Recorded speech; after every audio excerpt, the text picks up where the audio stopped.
I forgot to do the starting soon screen. I'm so sorry. This was not a good day, good start for me. Okay, that's okay. We're gonna continue and try to stream anyway. All right. Give me 1 second. Okay, just in case you can hear that, I had to make some quick sound adjustments. Hello, my name is Ace. I am a hobbyist. Hey, welcome, low base guy. Good morning. We have a bit of a late start. It's going to be a short stream. I'm good. How are you? We're going to make some more progress on the boots here. Okay, we're working on a mesh to use as reference in the future for a future project. Oh, now why is that?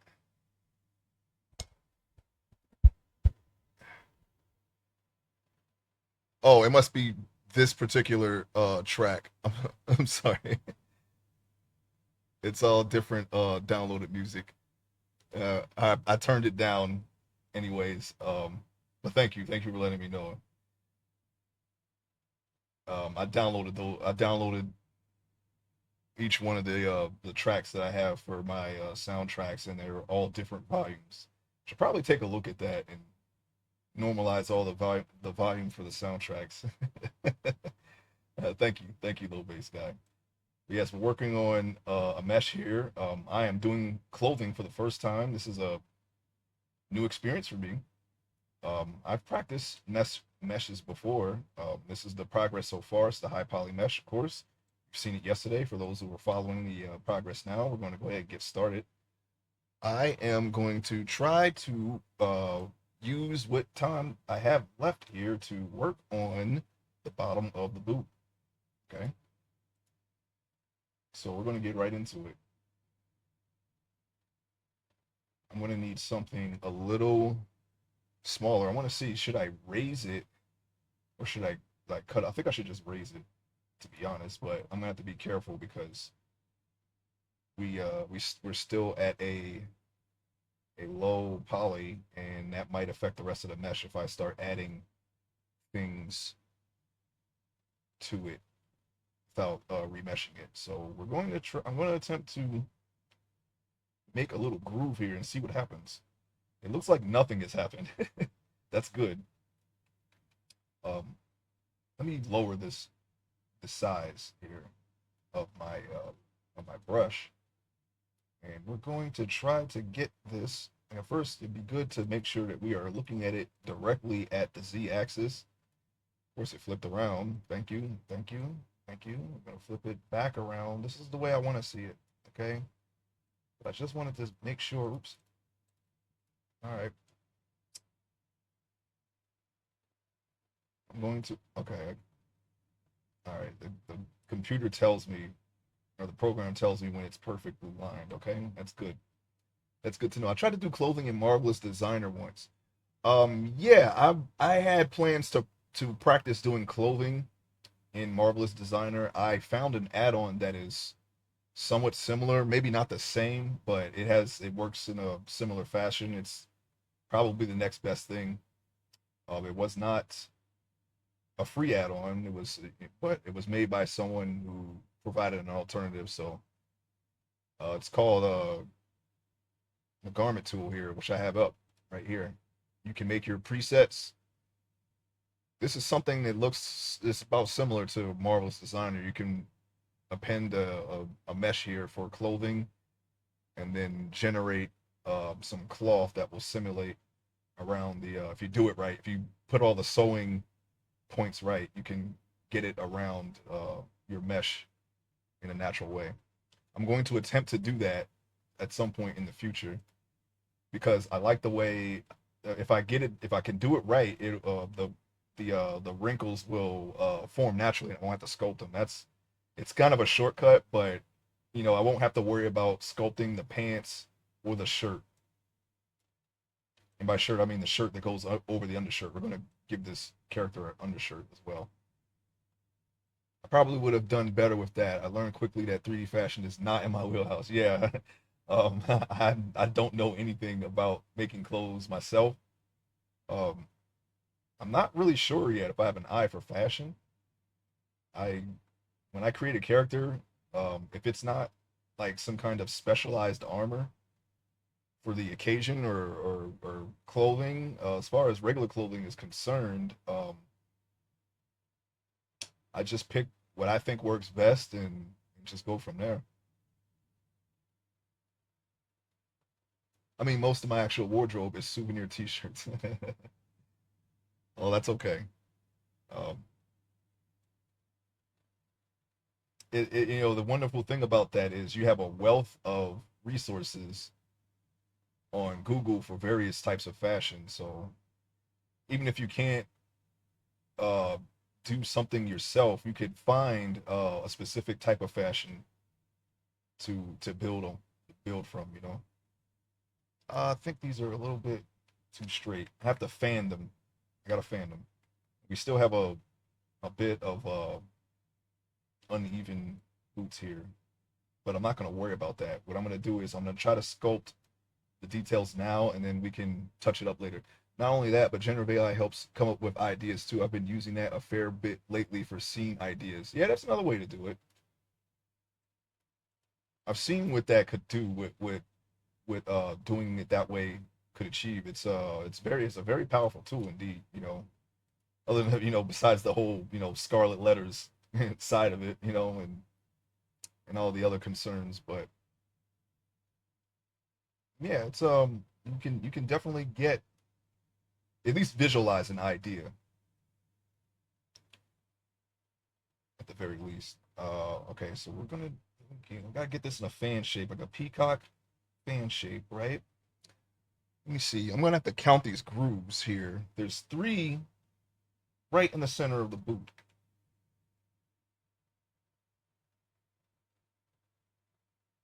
like so here. Okay, so I'm gonna try to. Okay, it's not doing anything to the top, so just gotta make sure that we're looking at this at the right angle here, so we don't get too far in and realize that we done goofed. All right, so it's about. Let's see. About that, I want to lay in the grooves, and then we can work on them a little further as we go along. One, two. This one should be a little further out, I believe. Since that's the last one we worked on, I think Control Z should help us in that case, right? So we're going to do this, okay? And this. And let's see, we can continue trying to keep the grooves in a way that will evenly space them, at least lay it down to the point where we can evenly space them later. I think it probably won't be 100% accurate, but we're going to get it there. We're going to get a starting point at least, and then try to slowly get it there over time. We have to. We should be we should be turning them a little bit more. I think we don't make them too straight. Just gonna kind of work them in a little bit. I think this one should be like that. We're just gonna go over top of this. Can always sculpt it, like corrective sculpt it. I guess I don't even know if that's an actual thing.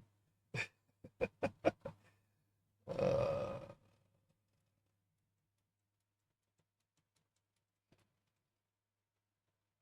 oh yeah, let me make sure that we're not deforming the top here because I think we have enough polygons now to be able to do this. I kind of made sure that yesterday. I had to keep remeshing it. So every time I use it may have been the brush being too strong as well. That's always another concern. Maybe I want to strengthen it just a little bit more. 8. 204. Okay. Does not seem to be affecting any other parts of the mesh, so we're going to keep going. We need to be turning this a little bit more.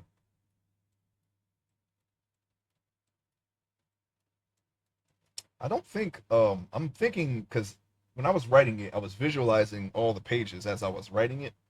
I don't think there is um a scene on any of the pages that's going to show the bottom of these boots, but I'm, just in case they're there, if I ever need to, if I ever decide to change something, I can go on ahead and just, pose the character and, I won't have to worry about, adding something in post, just on the pages right from right there. Not that that would be a problem, but I won't have to do it at all if I just, sculpt the boots as they are. That's kind of the reason why I want to try to get it as accurate as possible so I don't have to take any shortcuts later or do any kind of on the spot corrections. Again, it's not really a big problem, it's just something that I'm thinking about. It's basically just what I want to put up with, when I'm doing the pages. Do I want to do that? Do I want to? Okay, these gets a little skinnier as we go down, but I'm going to sculpt them just a little bit, just a little bit, like so. Okay, and then and I think I can use the draw sharp. Forgot what it's called. The draw sharp brush and continue sculpting it in, and then put the little, I guess, little crosses. And as long as there's something there, that's my phone. Let's see what these texts are. Okay, it's nothing, just a automated message. Sorry about that if you heard it. Pretty sure you did. Maybe you didn't. I don't know. When I do sound checks for my system, I'm pretty sure the only time anybody messages me was when I'm streaming. Yeah, yeah, I get messages all the time, but normally it's before stream. Sometimes, it's not a big problem for me. But when it does happen, it does happen, every now and then. I didn't turn my phone down normally because I don't anticipate it, ahead of it. Uh, just gonna put in just some really really rough shapes here. And even with the I think the rough shapes would actually, if I really wanted to skimp out on this, the rough shapes I think would be enough. It's a dark surface, but it's kind of shiny. It is a shiny surface, but I can see how the light is hitting it with the reference that I'm using. But we're going to give it a shot. I've never, just like I said, this is like the frontier for me. So I'm going to give it the best. I'm going to try to do the best that I can with sculpting something that I've never sculpted before. Now, yeah, we may have to work on those heels a little bit, but okay, okay. All right, so we're going to continue here with the heels. Let's get this going and get this going.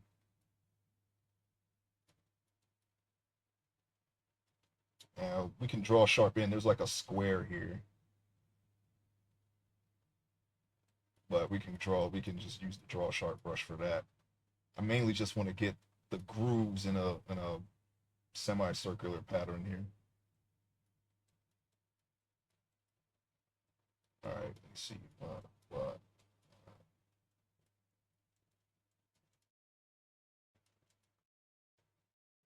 Okay, go ahead, put those in there a little bit. Okay, we should probably have this at what's this, 4 and 8, 8 o'clock, 4 and 8 o'clock, I think. Because I see the grooves aren't actually perfectly U shape, so that's fine. That's fine by me, you know. They don't like, well, I guess they really don't have to be super accurate, but this should be at what was this 7 and 5, 5 and 7.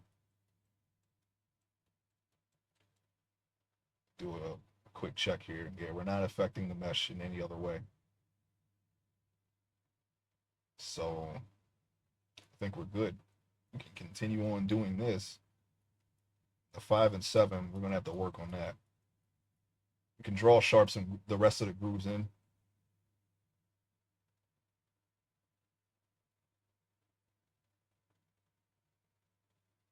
And of course, we can always use the wear and tear excuse because these aren't going to be new boots. We are going to kind of give them some wear and tear if we can help it.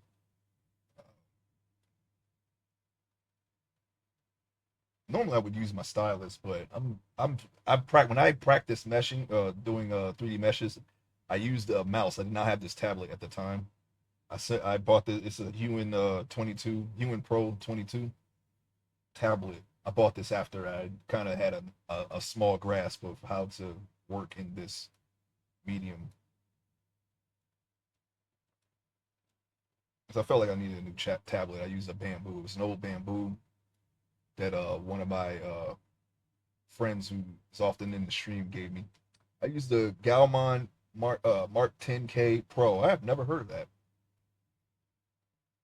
Yeah, my friend has I think he has a Human 22. He has a smaller Human. He recommended the Human to me, but he told me to get a bigger size than what he had because he felt like he didn't have enough room. And I took his advice, so I said, okay. And I'm pretty satisfied with this. It was it was a little bit expensive, but it was worth it in the end. And I could use it as another monitor if I wanted. If I decided to play a game or something and put something on another monitor, I can do that. It's basically how I'm using it now. I have a dual streaming setup, and I just have OBS on this computer. Look at this screen here as if it was another monitor.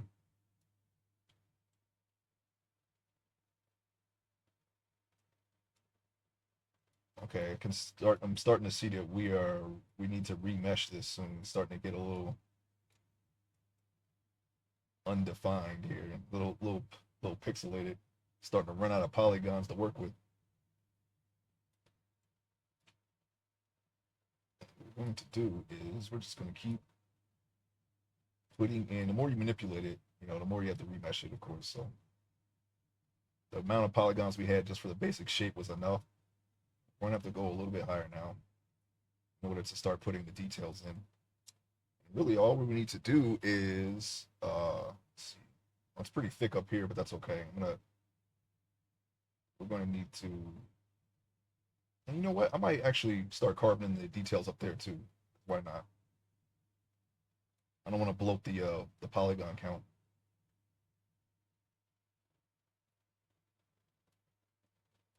Try to use as much as we possibly can here. That was one of the first problems I ran into when I first learned this.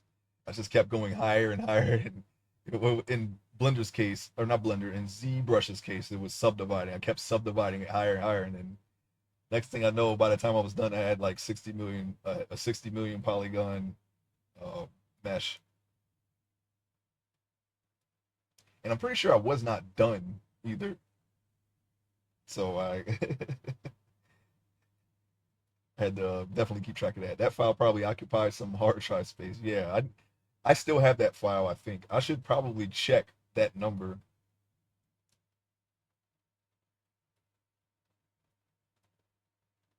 But that was definitely the first thing that I noted was, okay, I got to make sure I'm looking at that count so I don't run into that problem.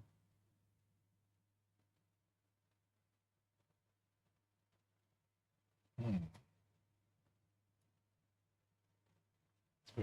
Gotta make sure these are straight. It's starting to get very nondescript now. I think that cut I made is a little bit.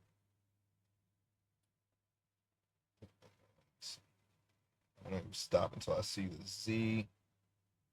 just so I can get the right angle here. It may have been, it wasn't, it was a little bit off when I just laid it in the really rough shapes here. You can see this one is a little slanted and this one is straighter. But luckily we can just try to correct that as we go along.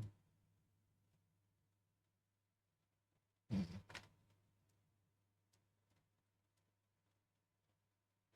But the grooves, the spacing between of the grooves are not perfect either. Some of these are more triangular, so it's not really a big deal.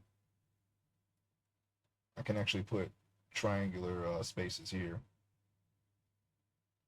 And this is also triangular, but it's like,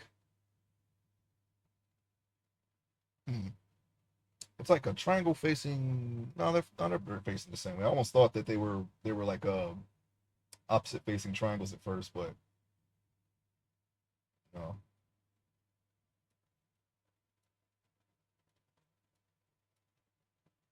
They almost look uneven, but it's actually a pattern.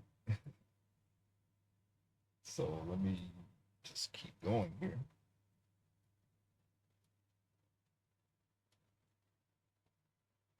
And we're still good as far as I can tell, as far as the grooves are concerned. Also, I have to bring this down.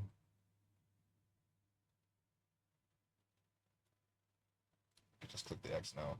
I have to bring this side down and then make sure that this part of the boot, I guess that'd be the crown and the heel, are touching the ground. And I can use this line as this pretend ground. Just bring the heel down and then bring this part down. Just looking at what I need to do, basically.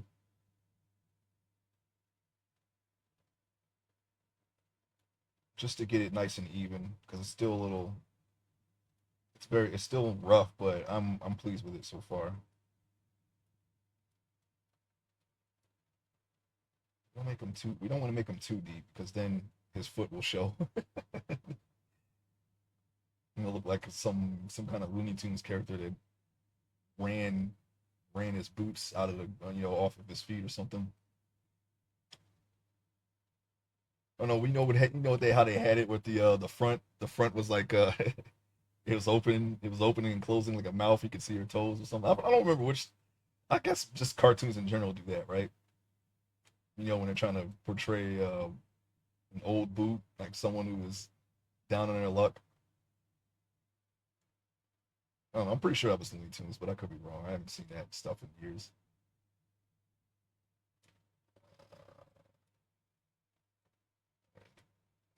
Yeah, that's a little. Those are not even, but luckily we can just fix that. Okay.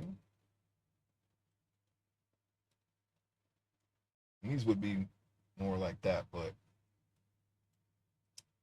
we'll make them as long as they match the other side. It shouldn't really matter.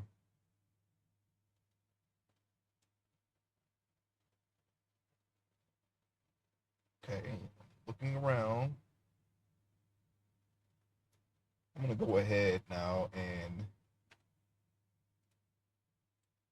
start adjusting the overall shape some more.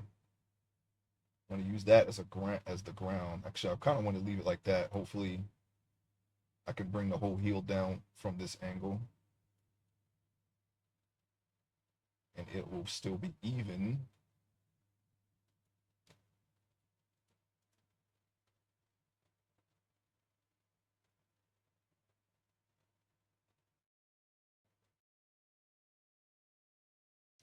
All right, I'm trying to bring the corners down a little bit closer to this fabled ground here that we're using,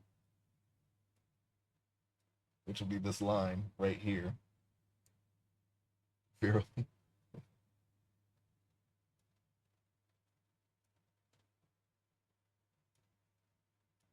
We got something here. We got something.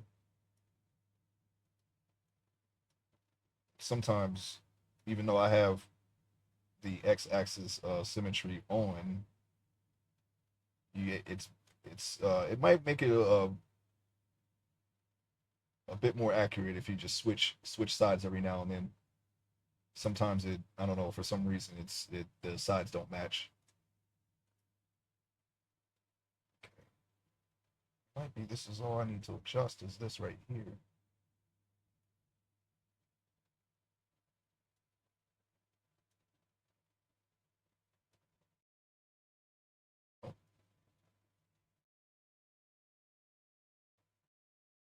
Okay, we're bringing it down. We're bringing it down. Okay. Now we have some lopsided boots. But we can bring that down some more. Just bring it like this. Almost looks like a turtle shell now.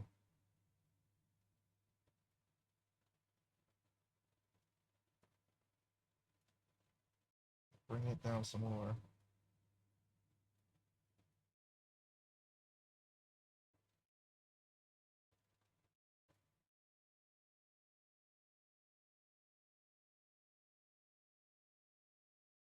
Okay, we just wanted to bring down that other side, but the front needs to stay up because the toes of the boots do not touch the ground.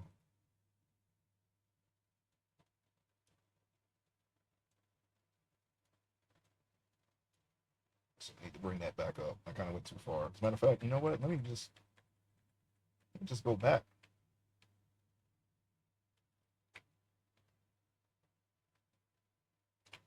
Let's go back, and then okay, we got that side. Let's see if we can do it this way. No, it's too close. We're just gonna have to look at it from another angle.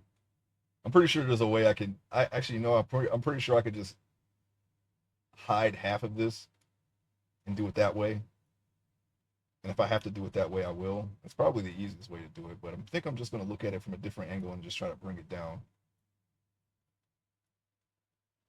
I think it'll be safe to do it that way, for the most part.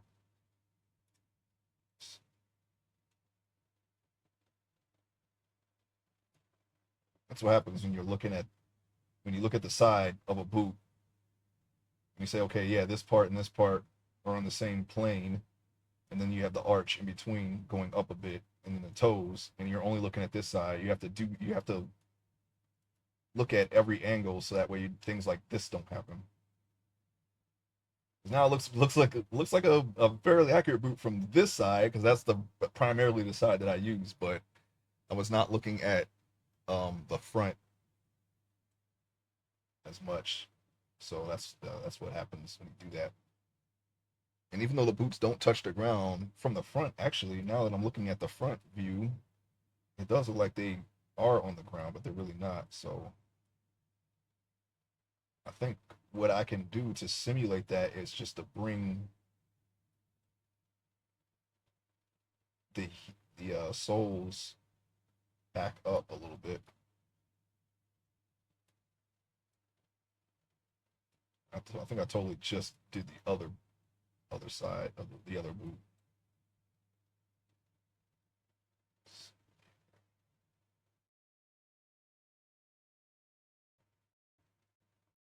And it's looked like we might have to hide a section of it.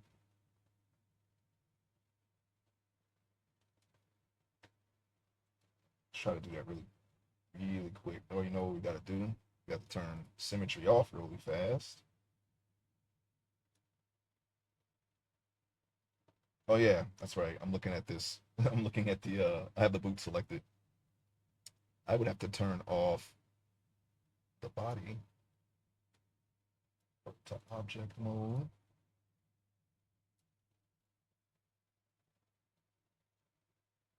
Yeah. Wait, actually no, that's not gonna work because we turn symmetry off. So if I just work on that boot, then when I unhide it, it'll just be one boot fixed and the other boot won't be fixed. I'll have to do it for the same. I have to do the same thing for the other boot. So maybe let's not do that. Hey, realness, it's way better than I would do.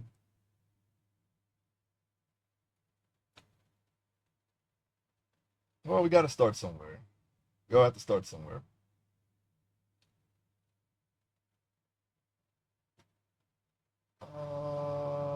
Oh yeah, let's see.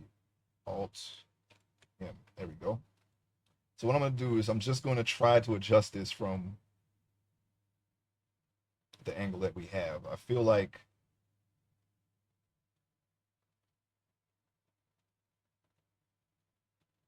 actually no. You know what? No. What am I saying? I only have to turn symmetry off for the mask. I can do that. I can do it this way. Let's see, sculpt. Okay, we're gonna try it. We're gonna try sculpt. What's happening? Okay, here we go. Okay, there was a mask there already from when I made the boots, apparently.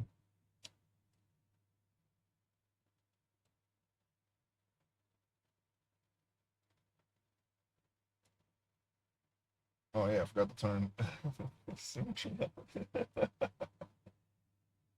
We only need to cut this part off. We only need to amputate below the knee real quick.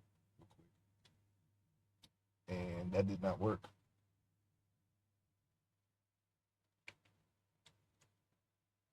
Hmm. Do I have a mirror on or something? Did I mirror this? I don't remember if I mirrored this or not. I must have, right? If it's cutting off both legs. I just want to hide one side. So maybe let's try just doing this. Oops. Nope. Okay, mask. Is there a hide thing? I forget, honestly. I don't do this often, so that's why we're on the frontier, like I said. We're on the frontier. Let's see, smooth mask, sharp mask, full mask, vert mask, clear mask. No, no, no, no, no. All right. You know what? We're just gonna do it the way that I was gonna do it before, and just attempt to sculpt it with our view obstructed, which is not normally a good idea, but we're gonna do it because right now I'm not sure why my original plan is not going to work. And it's because this is 12 million polygons. That's why this program does not like a lot of polygons, which is why we made a low poly mesh at this point. You know, I think in ZBrush you can wait till all the way to the very end and then do the cloning and unwrapping and all that stuff once you're done with the mesh. But here, once you're done with the body, you got to kind of start doing low poly stuff. You know, I haven't learned moderation yet, so or minimalism or whatever the proper term is.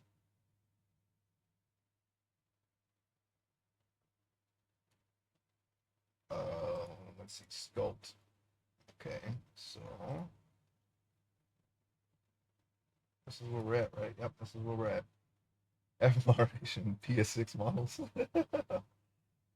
Yeah, I'm good on that. I'm not getting a PS6. I'm sticking with PC from now on.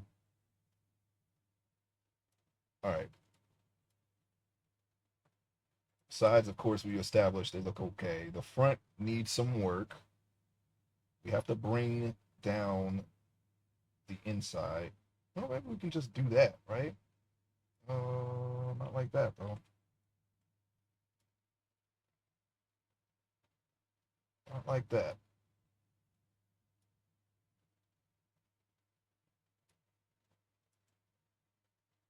And of course, looking at things in what is this, the orthographic view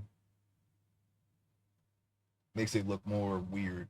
You know how Marvel movies don't even render their CGI at 4K? Yeah, I can believe that.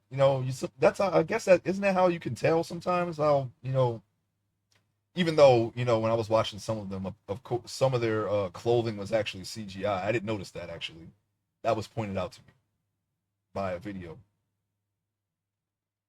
It's the only time when I didn't notice the CGI.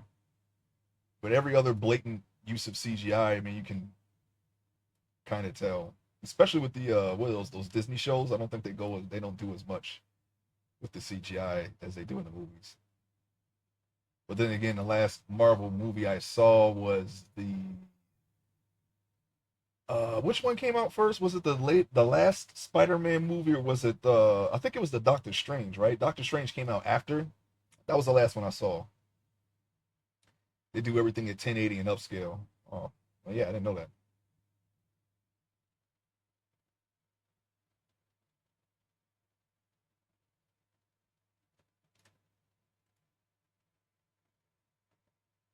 I'm assuming that's bad. I don't actually watch those movies. Well, you're not really missing anything.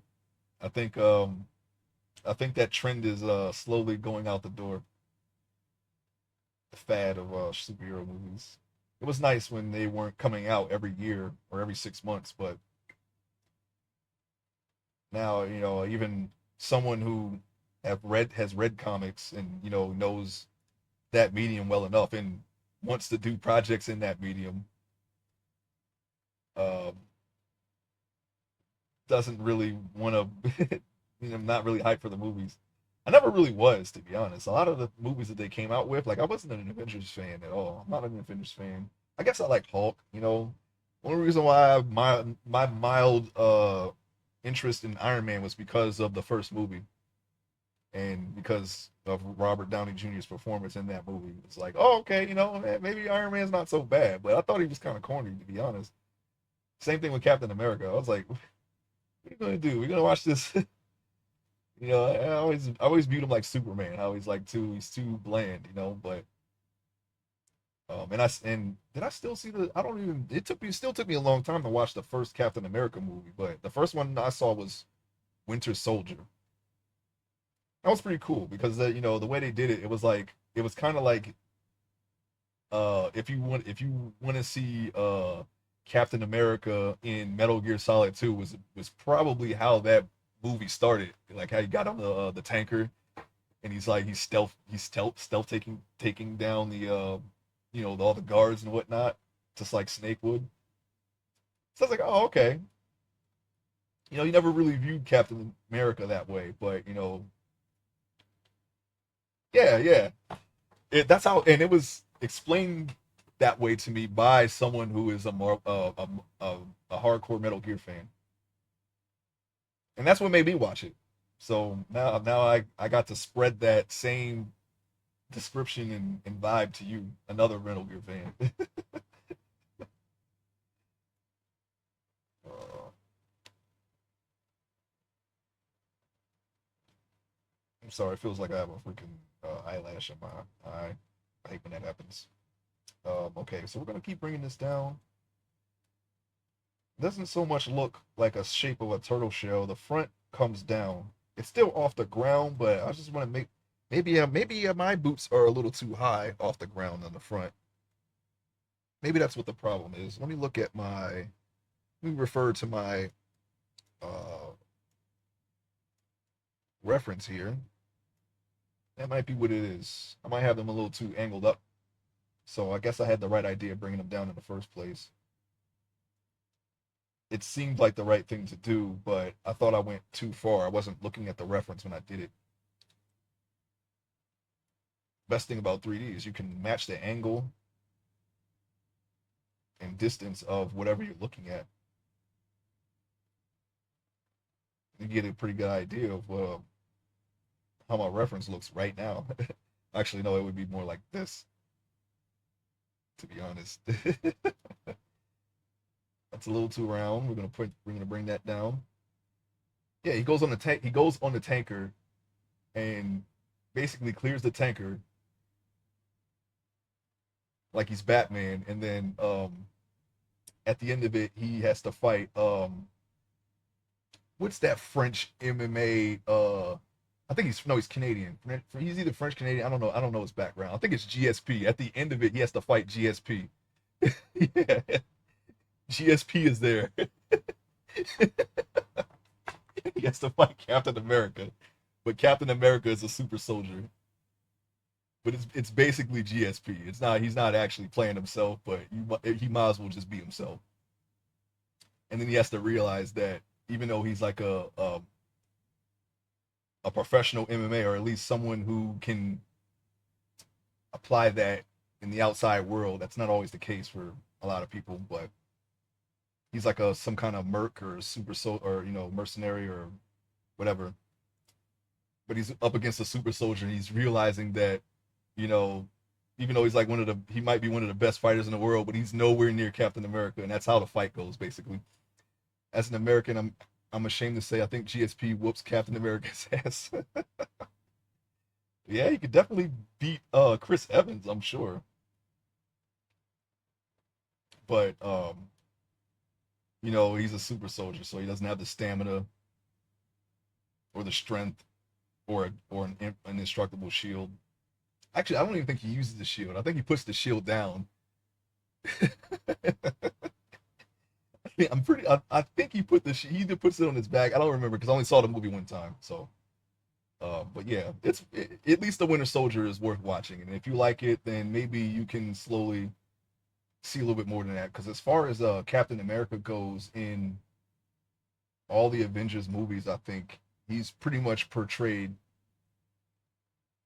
similarly. Not like a not. Well, I guess they kind of make a light of his corniness because he's a man out of time. He's like from what 70, 80 years ago. So they kind of play that up, but he's basically has very good. They do his scenes pretty well as far as action is concerned. This is a good illustration of one of the struggles DC movies face. They are struggling to get actors to devote their lives to a role like Marvel did. Part of it is executive meddling, I think. Low base guy. So much. I feel like there's so much of that. Just looking at the Flash movie alone and how much they switch things around, how much they're canceling. It's like anyone who does care that much, it has their hands tied basically. Oh yes, there's a lot of reasons DC is not working. I'm just saying the actor thing is one of them. Yeah, I think even though I thought what's his name from Twilight, Pattinson, I thought he did a pretty good job as Batman. He does not want to do the physical stuff. And you know what? I don't blame him because if you look at it's a lot of work, especially if you hear it from people like Hugh Jackman. It's you gotta cut down right basically you're sleep depriving yourself. You're eating way more than you should, and you have to work out when you're putting in that many calories. Otherwise you're just gonna be fat. It's a lot of work to keep for Wolverine to look the way he is in the first place. So I can understand him not wanting to go through that. People like him and Christian Bale, they destroy their bodies. Like you got one guy who bulks up big time. He's getting up in age and it's hard getting and that stuff gets harder. And then you got another guy who fluctuates in weight. It's not that stuff is it can be dangerous. You actually they need help doing that, basically. You can't do that stuff on your own. And so yeah, when some Joe Schmo comes in and is like, "Yeah, I'll just stick to the acting," it's like okay, it's like okay. I don't want people to kill themselves, okay, just so I can enjoy a movie better. But yeah, you're right. The devotion is not always there, and that's just the physical aspect of it.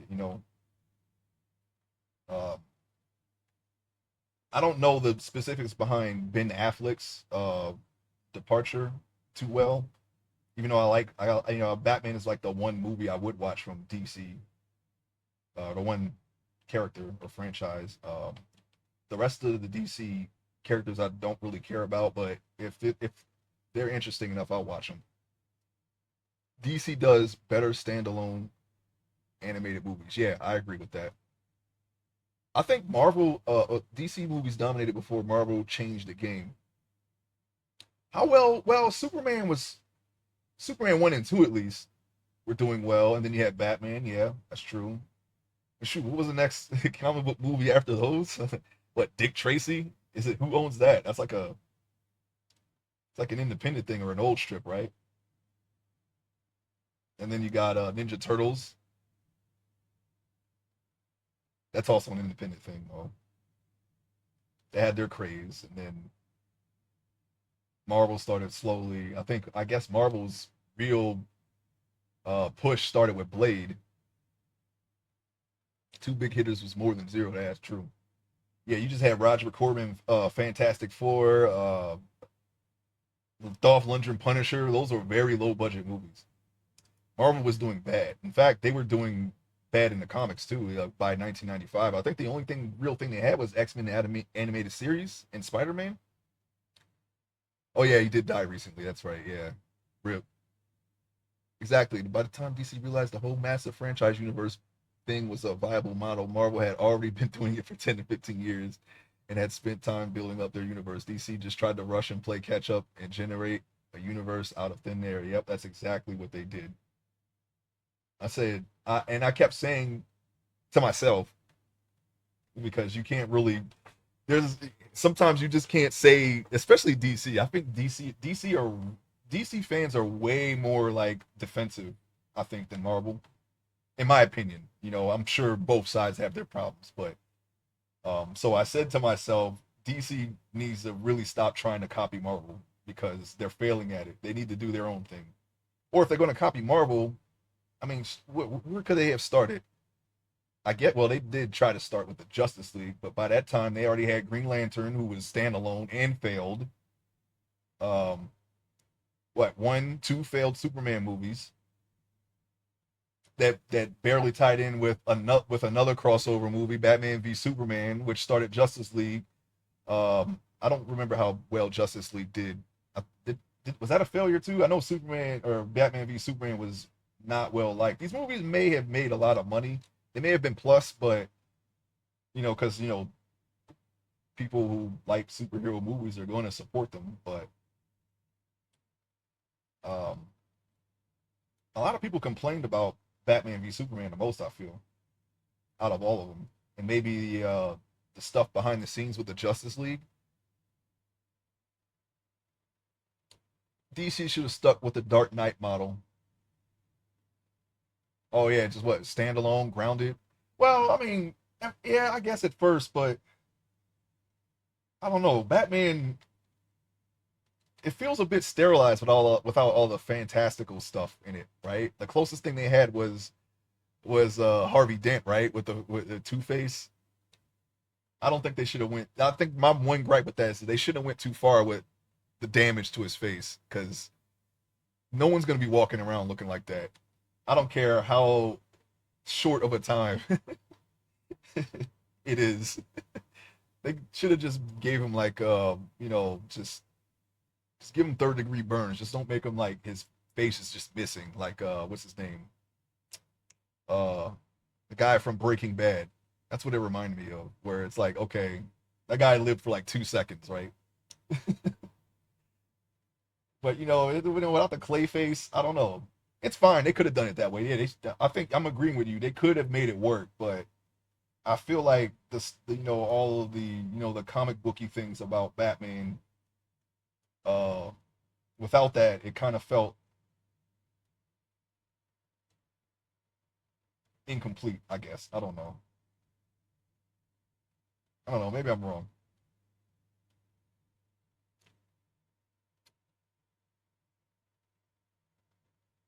They need to put time in. That's what it boils down to. Marvel spend time building up their universe over years. Yeah, let Marvel do big roller coaster movies while DC does the high art films that also gross buttloads. Well, I mean, the Joker movie that was already done before, right? With the what was it called, the Robert De Niro movie? And he's in the Joker as well. The what was that called? The Was it the Sound of Laughter? Was that what it was called? I forget. The 1970s movie. They basically just redid that but put the Joker in it.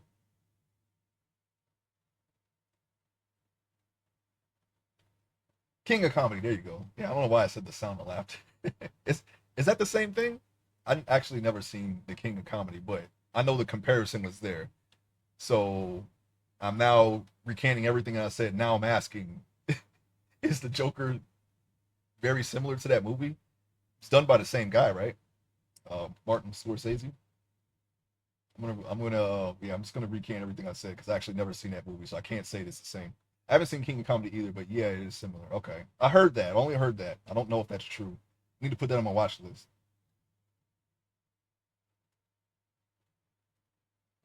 Scorsese didn't direct Joker, but he was going to. Oh, okay. So who did? I thought he did direct.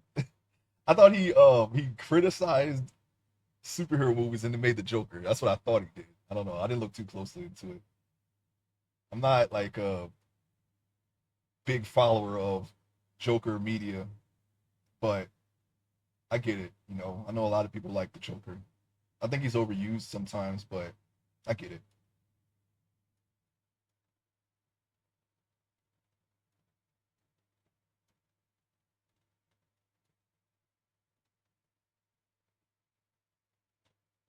Make this a little bit even, and then we're gonna bring that down a little bit more. And just gotta make sure that it's not too high. Scorsese is really good at one type of movie. You notice almost all of his movies follow a formula. Yeah, it's mostly like what, like character studies, right? I haven't seen all of his movies. I think the last one I saw was, oh wait, hold on. Scorsese did Apocalypse Now, right? He did that, right?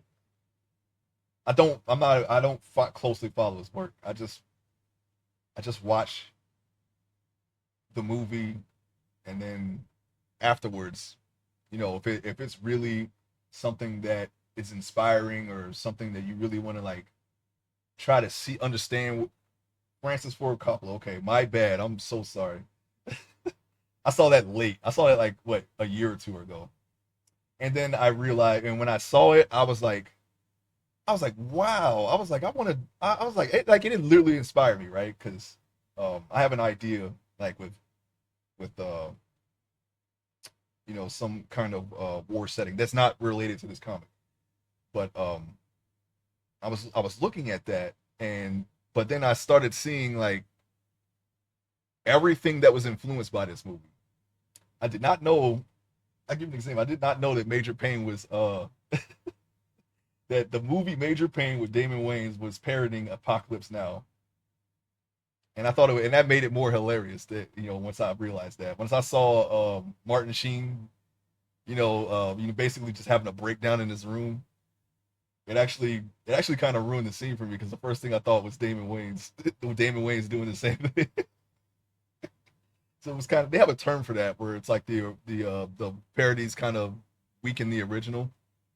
I forget what it's called, but yeah, that was a pretty good movie. And then what was it? Kaz from Metal Gear with the yellow. He had the same look as Ed Harris. I started to see everything that was influenced by that movie after I watched it. I was like, oh, okay, now I get it.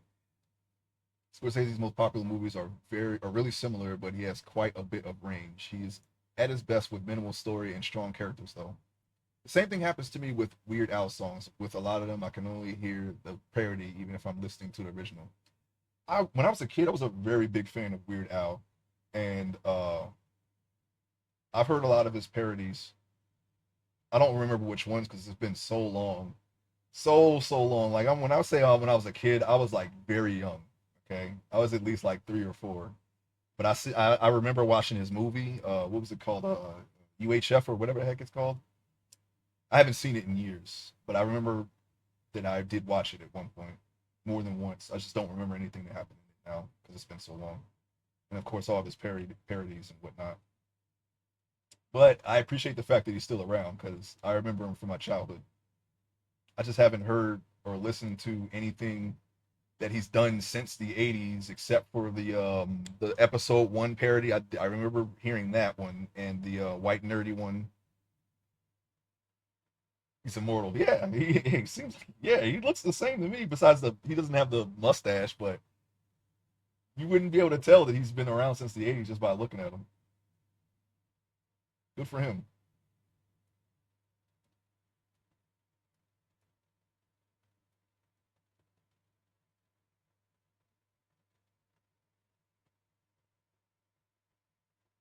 It's almost like Drop Dead Fred, where you have this person entertaining you for years, and then you forget about them for a long time. It's kind of like that. That's kind of how I am with Weird Al and Super Dave. That was another one. Uh, Gary Shandling. What was a kid doing watching that? I don't know. But I used to watch his late night show. I watched a lot of late night shows when I was young, and Nick at Night. It's very weird.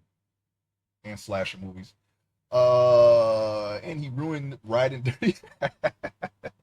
Even worse because Chameleon's album wasn't parental advisory. That's funny.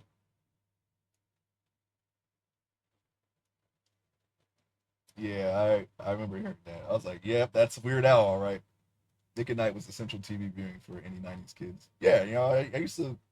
I left it on Nick for a long periods of time, so I know about all the older shows that came before because I've seen them on Nick at Night. When at least the ones that came on Nick at Night anyway. My favorite out of those was Get Smart. That was my favorite one. But I remember watching Mary Tyler Moore, Dick Van Dyke, um, Bewitched. Those are the ones that come to mind. I know there's more, but I can't think of them right now. But LOL, my aunt and uncle think I'm a weirdo for liking I Love. Oh yeah, I Love Lucy and the Monsters. Yeah, those are two. Yeah, I completely forgot about those. Yeah, I remember seeing them both. Nick at Night is the only reason I know about those shows. That and Mary Tyler Moore, Dick Van Dyke Show, Bewitched, I Dream of Jeannie. Yeah, exactly.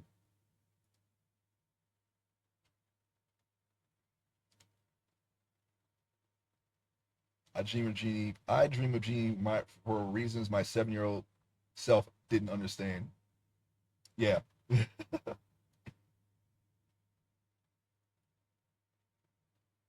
Okay. Let's see. Let's see. Let me do a accuracy check here with this thing. We're still got to go up. We still got to bring this down a little bit, but it's better than it was before. Only problem is I have to check this side from a wholly different angle. It looks fine to me from the angles I can view it at, and these won't. That's something that because right now I'm not proficient enough to do this the way I should do it. But if I have to lift this leg up and I see any problems when I'm using it as a reference, I'm just gonna have to correct it right then and there, which is fine by me. But if I do a mesh for something that the mesh is the final product, like I don't know, a game or an animation, then I'm going to have to figure that out before then.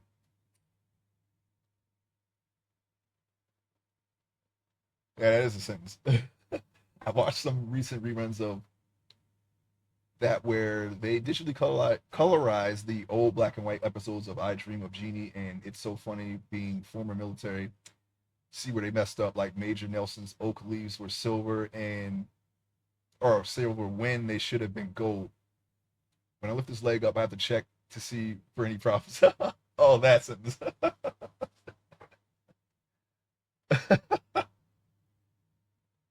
Yeah, that things like that are expected. Um, yeah, I felt the same way with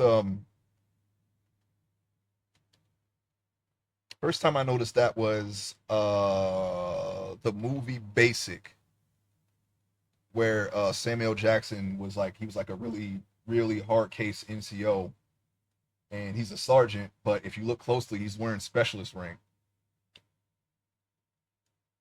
It was always off-putting.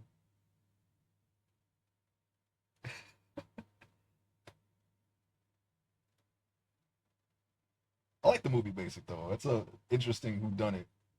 It's like it makes you really question what really happened, but it's wildly inaccurate. But I do like the movie. I just tune that stuff out. I can't. I don't want to get into the accuracy thing with movies because I feel like that's you're not going to be able to enjoy the movie if you do that. So yeah, and I guess in a way I have to turn my brain off when I watch something that's pulling things from like very specific things from reality and screwing them up like that,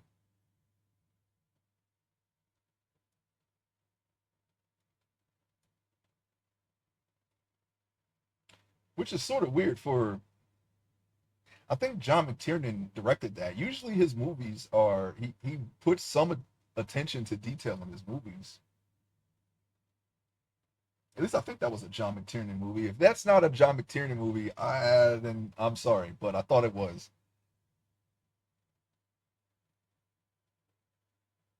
I think no, actually no, that might be inaccurate. I was thinking of Die Hard with a Vengeance. The time and distance it took for John McClane and Zeus Samuel Jackson to get from where they were to downtown, and I think that might actually be wrong. I've never been in New York, but I was looking some like fun facts up about it. I am so ashamed to admit this. Uh-oh. What's this now? What happened? I have to look at that again, but the only Die Hard I've seen from start to finish was Live Free or Die Hard.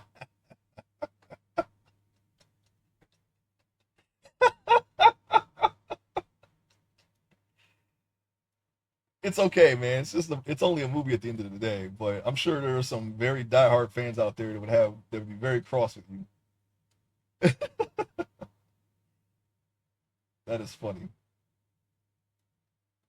Yeah, some things you just don't really need to take seriously. That is funny though. I'm cross. Yeah, I mean, there's some real cinema snobs out there. My favorite one is actually I think I like Die Hard. Besides the first one, of course, Die Hard with a Vengeance. I would think it's my second favorite, but people don't like that one. I find that one the most interesting, especially like the from what it was before. It was originally going to be a Lethal Weapon sequel, and they repurposed it for Die Hard. And those movies often have an overlap in a way because when they do movies, especially like some of the movies main characters, they take like their weapon, like he just has a simple Beretta M9, but it's actually the same M9 that they've used in every movie. They just give it back to that guy. They they keep those guns and store them away, and they give them their same gun back. And Martin Riggs and John McClane use the same M9 in their movies. It has the wear and tear and everything. And they have it in some museum somewhere. But anyways, when you watch Lethal Weapon 3 and they have to all those bombs that they had to disarm and they never caught the guy, that was originally going to be the bomber that ends up in Die Hard with a Vengeance. Yeah, it was very interesting. You can see pictures of the weapon, and it has like you can see all the discoloration of the weapon and everything was very well something that you could probably be issued in a military armory or something that many people have used before you, unless you're in a unit that's been recently reactivated and you're getting like brand new weapons. You're often going to be issued something that was used in some other guy or hundreds of other people used before you. They're just hopefully maintained well enough to where you won't really notice it. Not anymore. The military finally did away with the M9. Can't remember what they replaced it with off the top of my head. Oh, okay, that's interesting. Yeah, I don't know what they use now. I have no idea. I just know that they don't have BDUs or ACUs anymore.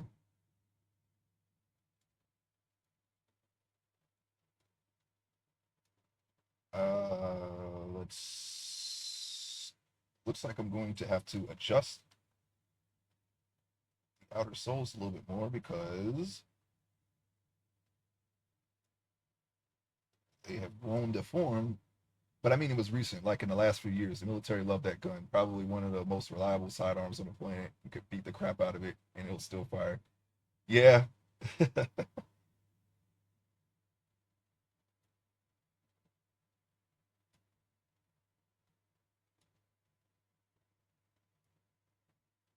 Yeah, I don't know what they were going to do, but they were setting up um, the end of Lethal Weapon 3 that was going to be set up for another movie, but they never did it and they never caught the guy. You could pistol whip people when it was still firing.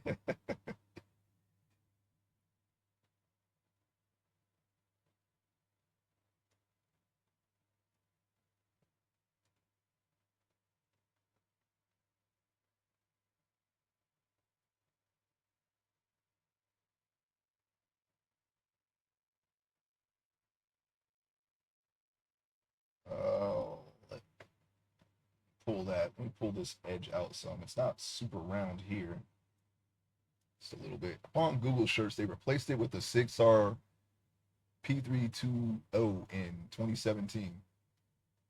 Hmm. Yeah, I had no idea. It always seems like they would never retire that weapon. I guess I mean, I guess it's possible, right? They don't really have 1911s anymore, right? At least I've never seen it.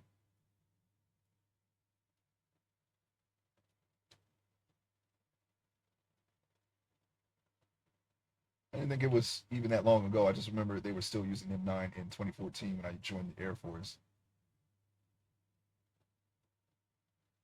P320. I have not. I don't think I've seen that. Is that even? Is that a new thing?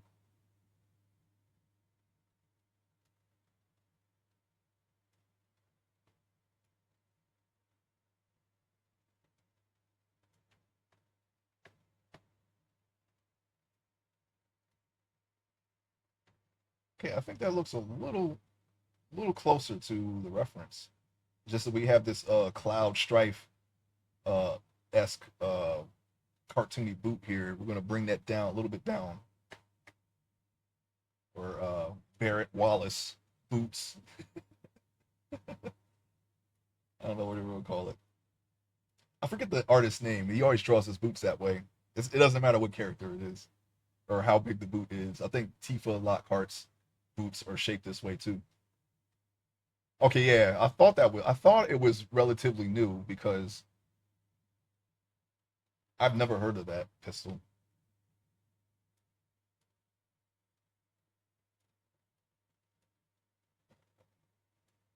M9 came out in 1985. Yeah, it's interesting. I actually didn't know that.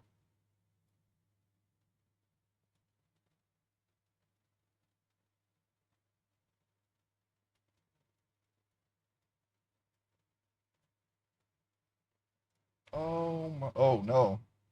What do we got here? We got a little, a little indentation. We can fix that. That's not a big deal. I'm not even going to. I'm not gonna alt Z that.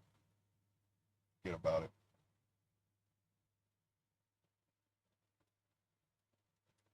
Going to head out for now. I'll see you around. Oh, thank you so much, low base guy, for stopping by. I'll be back. My stream is gonna end in a little while here soon. At a late start. I'm gonna just stick to the same time. So I'll most likely be back on Monday. I've been doing Monday, Tuesday, and Wednesday streams, and then I'll just return on Monday for now. I'm normally I stream on Fridays too, and just take Thursday off, but I haven't been doing that lately. My schedule is not my scheduling is not perfect, so I've just been sticking to Monday, Tuesday, and Wednesday for now. I will see you around. Thanks again. I'm going to raise that a little bit here. There we go. Still see that indentation. You know, it's funny. If I try to restore this, it's just gonna. I feel like it's just gonna recreate the bump. I'm just gonna smooth it out. It's actually, you know what? That's not even really a big deal because, man, that's fine. It's fine the way it is. Yeah, they get just give them their same. They're just giving their same weapons back. Even Danny Glover's weapon, that's the same weapon that he used. They normally just give him. Have you ever seen any Akira Kurosawa movies? The one that I did see was I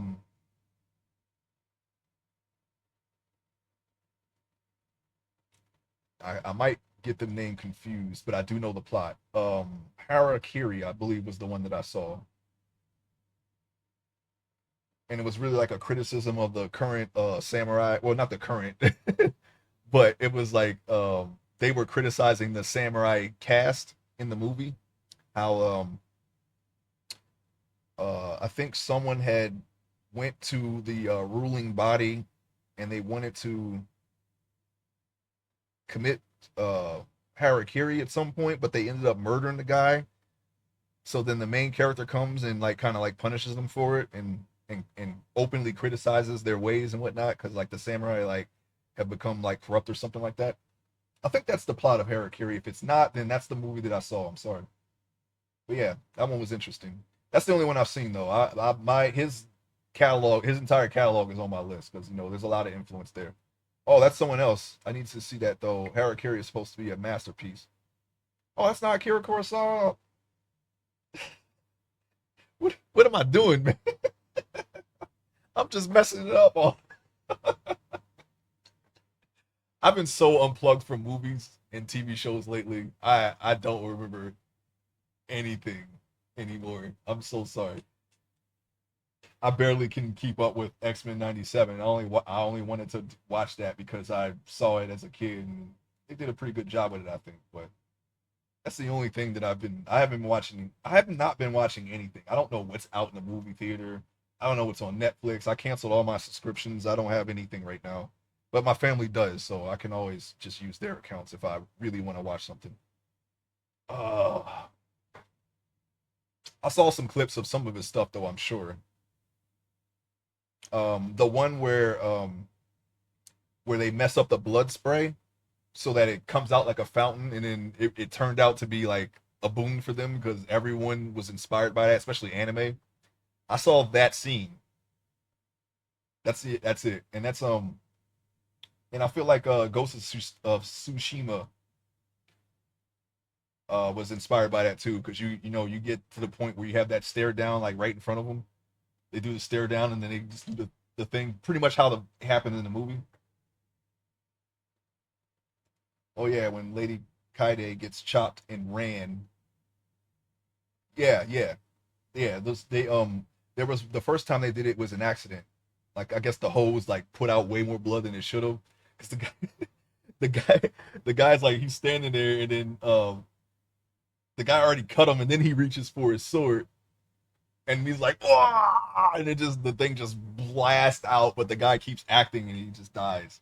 He still does his death acting, and they just went with it, and it turned out to be a great success and one of the biggest influences for anime and everything that came after that. Quentin Tarantino and everyone that was inspired by those movies. But it was originally an accident, and they just kept going. They just kept doing it because it worked out so well. Blood bag just overloaded or something. I don't know. I think it was like a hose or something. It just I don't know. I forget the details behind it. Yeah. And seeing the scene that started it all is actually one of the few times where it seeing everything that was inspired by that scene didn't diminish from the original scene. So truly was something great for cinema in that regard, I guess.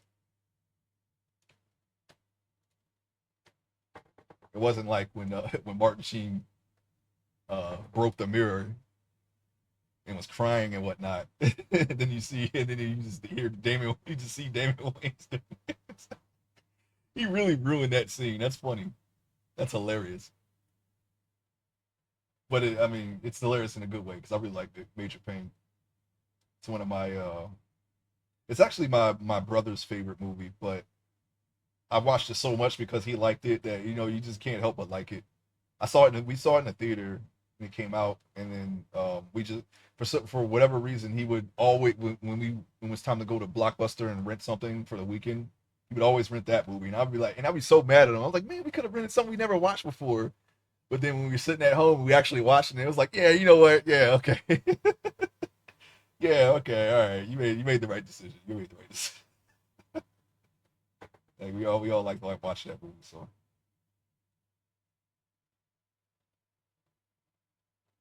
I always wanted to rent like an action movie or something like that. These are they're too strong, so we're gonna go down a little bit. Okay. But yeah, those childhood movies just that just become a part of you through osmosis. Yeah. I mean, yeah, it's like, don't get me wrong. I like Major Payne. I just did not want to rent it every time we went to Blockbuster, but we we mainly did. But when we were watching it, I'd never regretted watching it. You just watch it, and that's it. And then after a while, you just don't argue about it anymore. It's like, okay, I guess we'll watch it again. There was always like there's always that handful of movies you gravitate towards anyway. I had The Long Kiss Goodnight in my house for a very long time. I didn't watch it until I was a teenager, and that's one of my favorite Shane Black movies. And every time I think about it, I was like, man, I wish I watched that when I was a kid, because that movie's just right up my alley as far as like action movies are concerned. I would have enjoyed The Rock the same way. It was sitting there. I would always see it. I was like, man, that looks dumb. And I was like, what? Oh, that's exactly what you would have watched if I had known about it. I didn't watch I didn't watch any of Nick Cage's action movies until wait. Did Con Air come out first or was it Face Off? Face Off was the first one anyway, regardless of which one came out first. That was the first one out of his action movies that I've seen. I recently saw Big Trouble in Little China and felt exactly the same. Yeah, that now I did see that as a kid, and that was one of my favorite '80s movies. I think Face Off was first. Okay, I didn't see Face Off until like, let's see, I think it came out in '90. I remember when it came out because people in my friend circles were talking about it, but I guess I don't know. I'm more like I guess really late '80s, early '90s action movies. So those types of action movies I didn't really look at too much. But when I saw it, I was like, "Whoa, this is the greatest thing in the world! I should have watched this sooner." But it was only like a year or two after it came out, so I wasn't that late to the party. And then after that, I started seeing Con Air and The Rock. But The Rock we had for a long time. I just never watched it, but I should have. But anyways, the I we watched. Well, I would watch Jurassic Park and Predator and uh, and Terminator, of course, and True Lies when it came out. We didn't have that in the house, but I'm sure if I did, I would have watched that too. I did have the Sega game of that though, of True Lies. So I got to experience it in some way.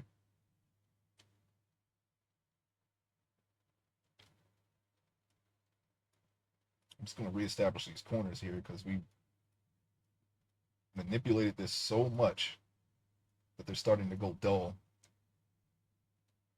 LOL, do you get to do the horse part on Sega? Nope. The second level is the mall, and you walk through that mall. Okay, you walk through that mofo, and people have grenades and everything, and they you do the bathroom fight, and then let's see, he went. They put the Harrier in though. Did they get points for that? And you get levels that didn't exist in the movie. So I mean, it's a I don't know if that's a consolation. You do the skiing thing though. You do the skiing level. They do have that in there. They do have the park, but you don't ride through the park in the horse. That was a very short scene in the chase, and that was actually before the mall, by the way. Um, but in the game, you go from the chateau to the skiing directly to the mall, and then you do the park after. But I think in the movie it switched around. He chases them through the park to the mall. It ends in the mall, and then they go on the roof and he does the big jump. None of that's in the movie, unfortunately. Sorry. No, they lost so many points. Anything they could gain would still leave them negative. Well, okay. I tried to help. I still think it's a entertaining game. It is quite violent.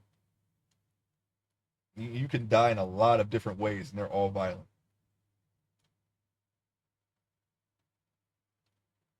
But yeah, it's like it's one of those games that they tried to follow the movie, but it's loosely based on the plot. They made the when he runs when the guy tries to burn him with the flamethrower and he runs to the pier and jumps in the water. They turned that one pier into an entire level where you're just trying to disarm nuclear bombs. And then at some point you go to China, which I'm pretty sure that never happened. In, actually, I know for a fact that it didn't happen. There's like a catacombs and everything. It's like they just did too much. And I do believe there is a subway level.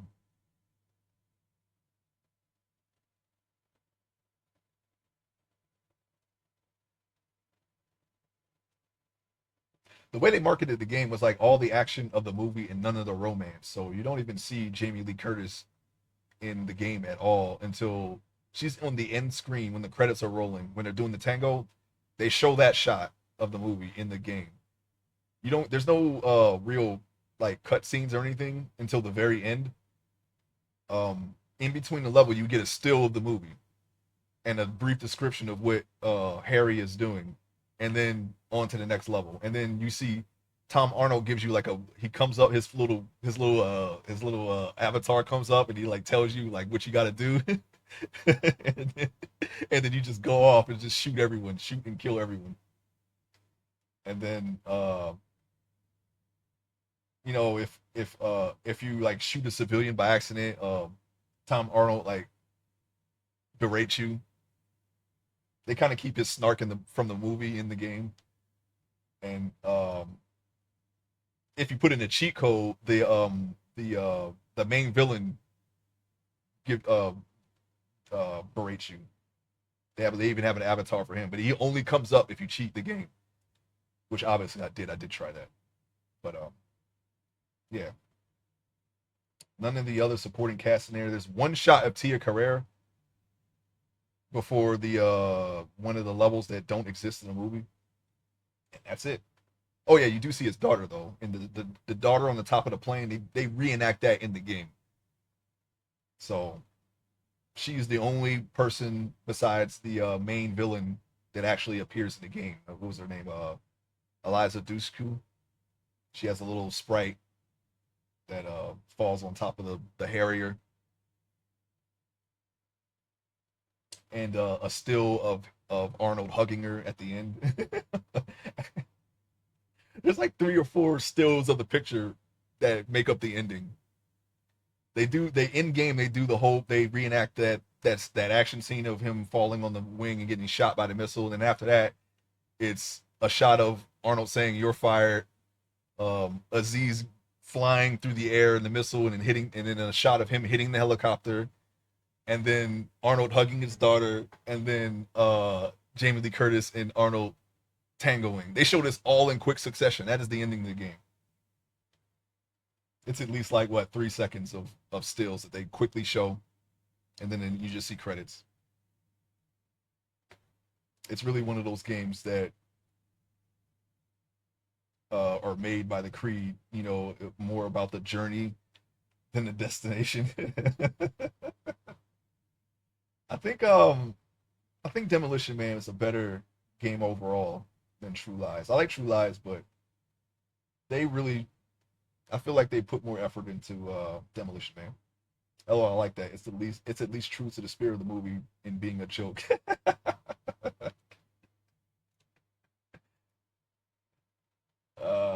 That's hilarious.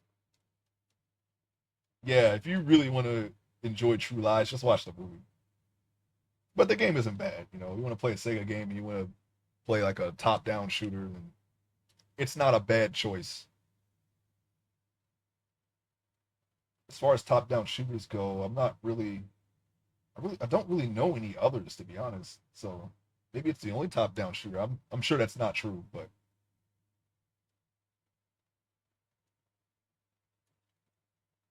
okay, what do we got here? All right, we gotta flatten the souls again. That's what we have to do.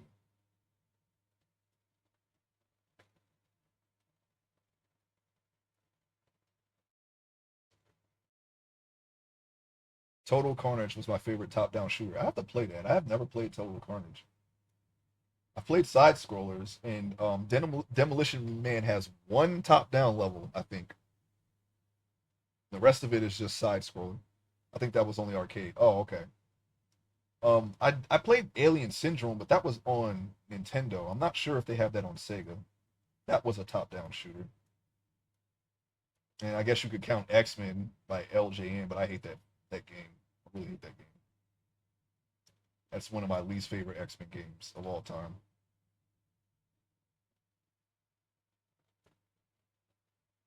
Oh, X-Men is awful. Yeah, it's like, man, it's like my first X-Men game was the one on Genesis, where you can switch between the X-Men on the fly.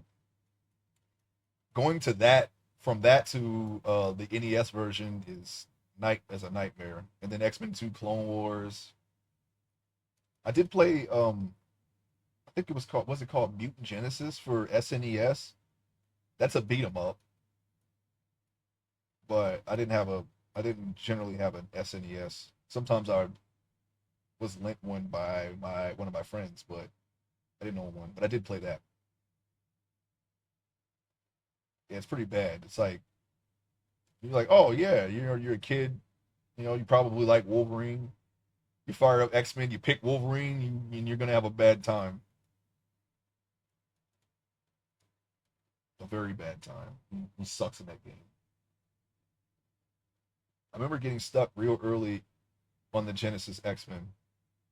It's a pretty tough game, and it's one of those games where they kind of force you to play the hardest setting. They have three difficulty settings. If you play, it's like normal. I think it's what no, it's amateur, hero, and superhero. Oh, you know what it was? I know what you're talking about. Yeah, you're not at the end. Or either you did actually make it to the end. You have to physically break the door down to the indoor area that you have to go to. So if you went there, if you just went to the end and you thought maybe just hitting the side of the screen would exit the level, no. There's a door sitting there and you have to break the door down and then you walk in. And then inside is a jumping puzzle and then you have to fight Zaldane, which is like some kind of sorceress. I don't know that character very well, but I know who she is. And she jumps around like a bunch of platforms, and you have to like catch her and beat her. This is this is sound good, but that's what you have to do. LOL. There was like four or five of us trying to figure that out for an entire sleepover. Yeah, they don't. You really have to like figure it out. I was gonna say that um you probably got stuck at the big door in the middle of the level where you have to find the switch and hit the switch and it removes the entire wall and then you just keep going. Did you get to the part where you have to basically stand on top of Sauron and he like carries you like through a portion of the level? Do you remember that?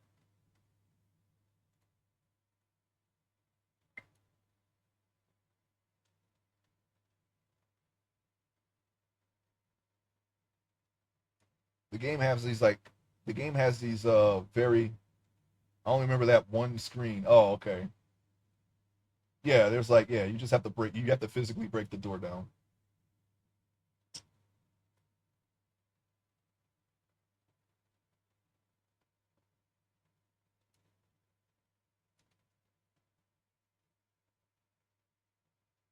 It's really easy to do depending on who you are using.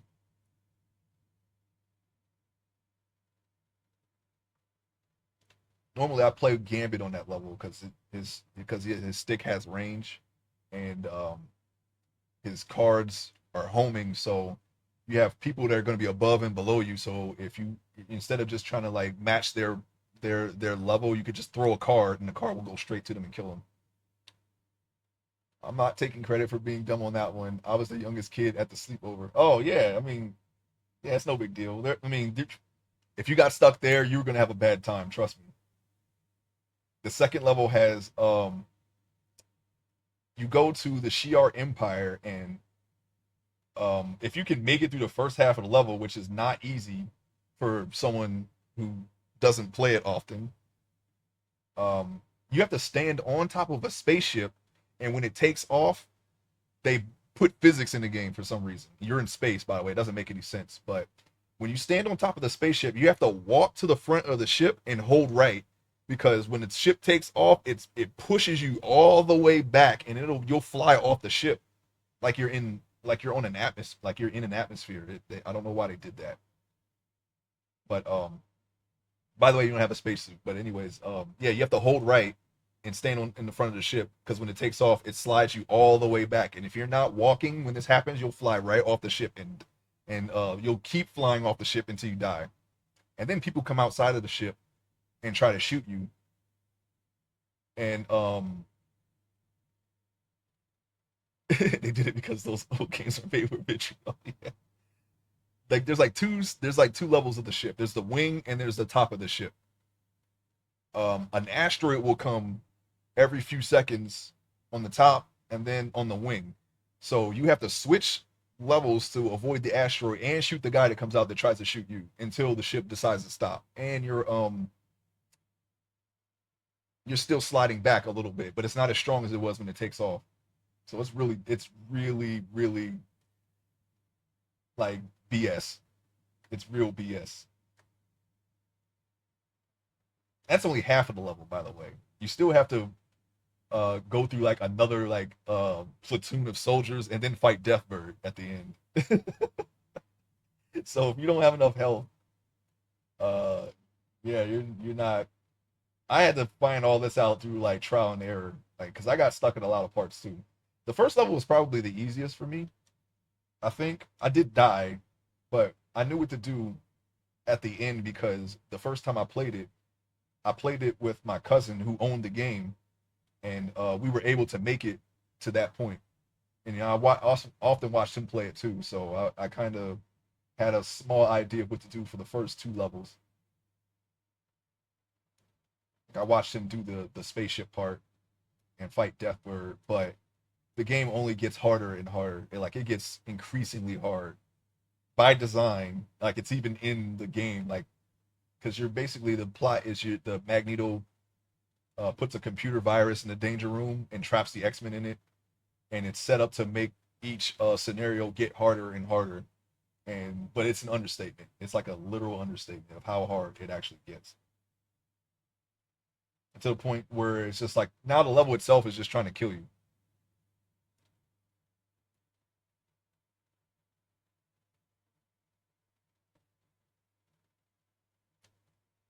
And the last level is just straight up BS.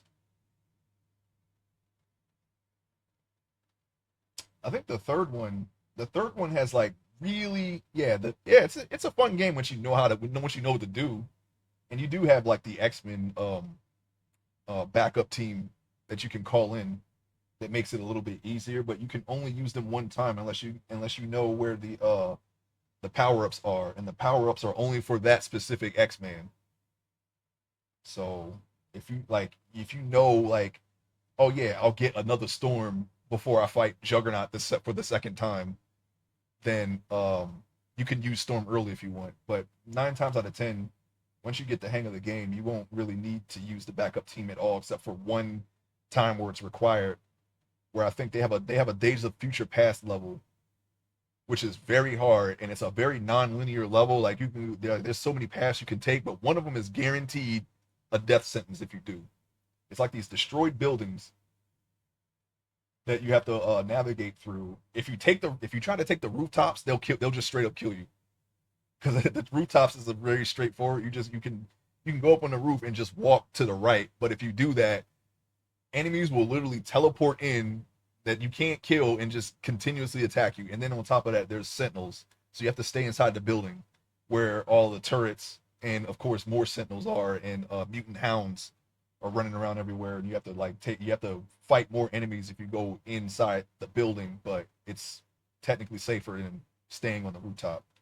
And they have this one area where there's a skyscraper, and then like all this negative space, and then another skyscraper, and you have to use your Iceman power up to create an ice bridge and and walk across it before it melts. That's the only time you need Iceman for one, and that's the only thing he does is create a bridge, and he is required on that level.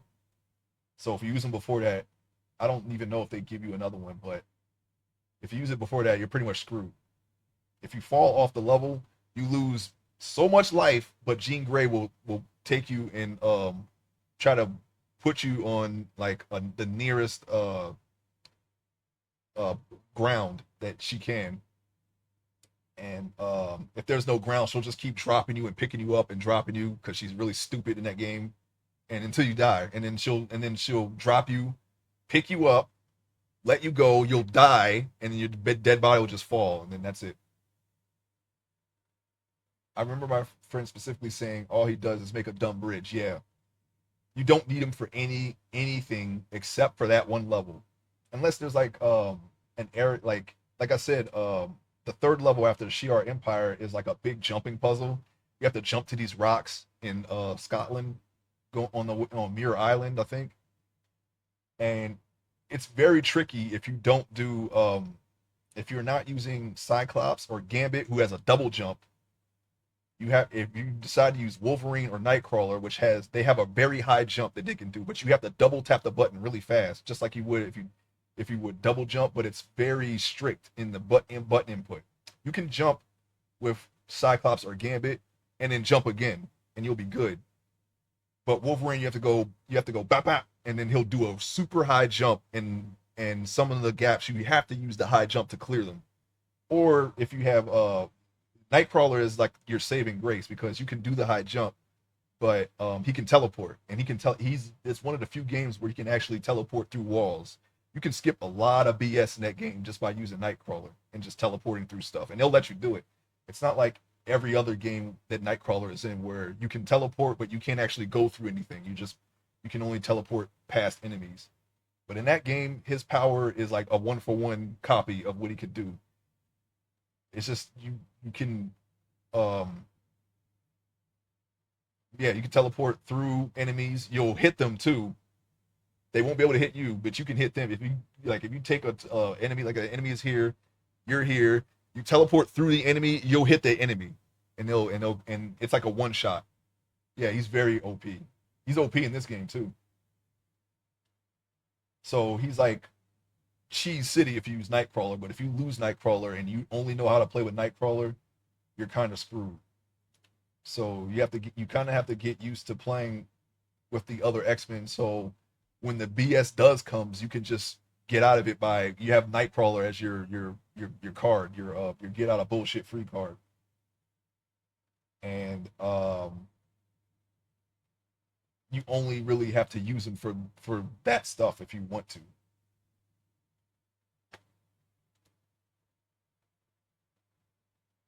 Basically, yeah. And then you can challenge yourself if you want and try to play without him, but I can tell you right now, if you don't if you're not good at the last level, which is where you're going to need him the most, you can skip you can skip at least half of a good, I would say even more than that actually. If you take Nightcrawler, you go all the way to the right of the last level, teleport through the wall, you're in the wall, and then I think you can either teleport again or down, and you skip this huge BS jumping puzzle. It's basically laser tripwires with moving platforms over a death pit, basically, and people shoot you with these stasis field guns, right? Or some. I mean, I'm just describing what they are. You get shot with the laser. The laser hits you, damages you, and then the laser stays on you. And if you try to move, you take more damage. You have to stay completely still while the laser is on you, and while this field is on you, and then you have to wait for it to wear off. So you have to deal with that crap, and plus all the traps and the pits. And it's really you skip a lot of that if you just teleport, teleport twice, teleport three times, I think total three or four times total, and then you have to switch him out because his mutant power restores like the slowest. It takes a huge chunk to teleport, and it also comes back the slowest. So after that, I just switched to Wolverine and just finished the game because it's very easy to kill bosses with Wolverine. If you pop his claws, his mutant his mutant power meter is basically his berserker rage. So if you pop his claws and then use his claws for anything, you'll do so much damage to people. But if you let that bar run out, you lose control of Wolverine. He'll just start moving on his own and slashing at nothing. Everything doesn't matter. He'll end up walking himself into traps or off a cliff in his rage.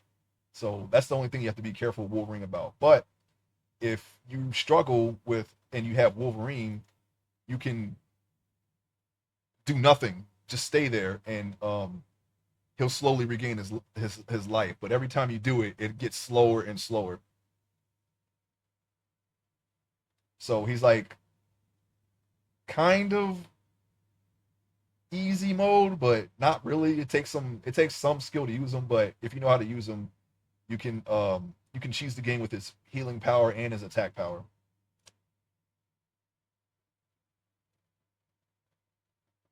I think but I think Cyclops is the easiest to use. He has like a really high jump. He has a projectile that goes straight, and then if you charge it, it will not only do more damage, but it can ricochet off surfaces. So if you have an enemy that ducks, you can shoot the ground in front of you, and it'll like do like a zigzag there's like a low ceiling, and you'll guaranteed hit anyone that's ducking or whatever. Or you can just duck and shoot. It doesn't really matter. You can shoot in every direction. So he's you. So Cyclops is good for that. His mutant power takes very little to use, so you can shoot to your heart's content, and it comes back quickly. And I think all the X Men have pretty much a pretty good strengths and weaknesses. Like Gambit having his normal attack is much further because he has the stick. His cards do home in, but sometimes they're kind of tricky to use, and he has about the same level of agility as Cyclops. But I think out of all of them, he is the weakest because you can't really control his mutant power.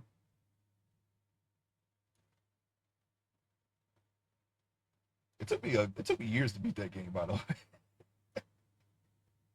But once I beat it, it was like, okay, I understand. I understand what this game wants me to do now. And I'm gonna I went off on a tangent. I'm going to remesh this. LOI, I believe it. Yeah, it took me a long time to beat that game. But once I figured it out, it's like you kind of get it. I still don't do to this day. I still don't do the last level from start to finish. I just pick Nightcrawler and skip it. Forget that. I tried it once or twice, and it is extremely difficult. And there's a good chance I'll die. Oh yeah.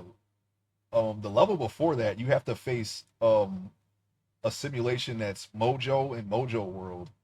You have a time limit on this level because it's like the end of the universe. And if you let the if you let the time run out, I think it's just a straight game over. But when you get to the end of the level and you beat Mojo, it's you're still not done. You have to wait for Professor X to find the virus in the computer, and then when you go to the end and you have to wait for the time to get to like the critical moment, and then Professor X comes in and he tells you to reset the computer. And you're like, what? What are you talking about? What computer? Or whatever, right? And then like you have like literally like a minute to figure out what he means, and what you have to do is you have to soft reset your actual Genesis in order to beat the level.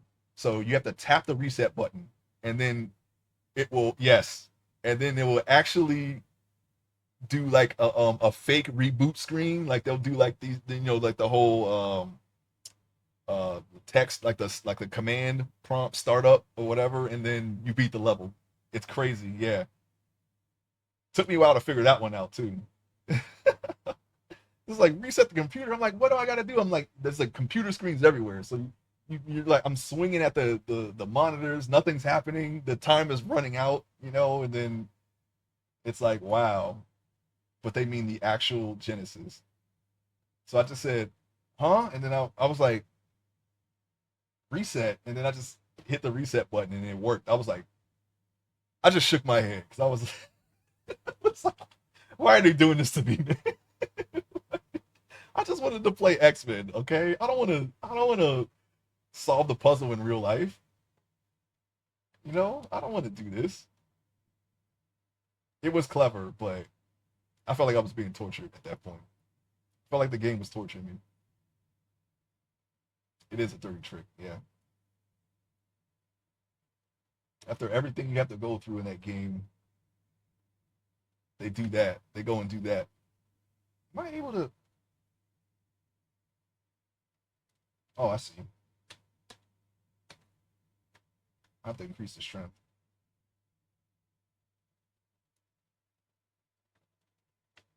Yeah, and if you mess it up, if you hard reset it, it's game over. You got to start over. I've done that before too. That's what made me get stuck on the puzzle for so long.